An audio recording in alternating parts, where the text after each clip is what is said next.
Pookode veterinary college വിദ്യാർത്ഥി സിദ്ധാർത്ഥിന്റെ മരണവുമായി ബന്ധപ്പെട്ട് തെളിവ് നശിപ്പിക്കൽ നടന്നെന്ന നിഗമനത്തിൽ സിബിഐ. ഫോറൻസിക് തെളിവുകൾ വിലയിരുത്തുകയാണ് അന്വേഷണ സംഘം. സിദ്ധാർത്ഥ് മരിച്ച ശേഷം ഒരു സംസ്ഥാനതല വിദ്യാർത്ഥി നേതാവ് ക്യാമ്പസിൽ ഉണ്ടായിരുന്നുവെന്നാണ് മൊബൈൽ ടവർ ലൊക്കേഷൻ പരിശോധനയിൽ തെളിയുന്നത്. ഇതും അന്വേഷണ വിധേയമാക്കും. സിദ്ധാർത്ഥിന്റേത് കൊലപാതകമാണോ എന്ന സംശയ ദൂരീകരണത്തിനാണ് സിബിഐ ശ്രമിക്കുന്നത്. ഉത്തരേന്ത്യയിൽ നിന്നുള്ളവരാണ് അന്വേഷണ സംഘത്തിലുള്ളത്. 2 അധ്യാപകർ കേസിൽ പ്രതികളാകുമെന്നാണ് സൂചന. ഇതിനൊപ്പം സിദ്ധാർത്ഥിനെതിരെ വ്യാജ പരാതി കൊടുത്ത പെൺകുട്ടിയുടെ മൊഴിയും പരിശോധിക്കുന്നുണ്ട്. എല്ലാം സത്യസന്ധമായി ഈ പെൺകുട്ടി സിബിഐയോട് പറഞ്ഞുവെന്നാണ് സൂചന. സിദ്ധാർത്ഥിനെ മരിച്ച നിലയിൽ കണ്ടെത്തിയ ഹോസ്റ്റൽ ശൗചാലയത്തിൽ സിബിഐ ഡമ്മി പരിശോധന നടത്തിയിരുന്നു. ഇതിന്റെ ഫലങ്ങൾ വിശകലനം ചെയ്തു വരികയാണ്. ഫെബ്രുവരി 18-ന് സിദ്ധാർത്ഥിനെ മരിച്ച നിലയിൽ കണ്ടെത്തിയവരുടെ മൊഴിയും സിബിഐ രേഖപ്പെടുത്തിയിരുന്നു. ഈ മൊഴികളിൽ വൈരുദ്ധ്യമുണ്ടോ എന്ന് പരിശോധിക്കുന്നുണ്ട്. സിബിഐ സംഘം വയനാട്ടിൽ ക്യാമ്പ് ചെയ്താണ് അന്വേഷണം.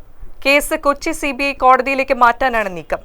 അതിനുശേഷം റിമാൻഡിലുള്ള പ്രതികളെ കസ്റ്റഡിയിൽ വാങ്ങുന്നതുൾപ്പെടെയുള്ള നടപടികൾ. 20 വിദ്യാർത്ഥികളെയാണ് പോലീസ് അറസ്റ്റ് ചെയ്തത്.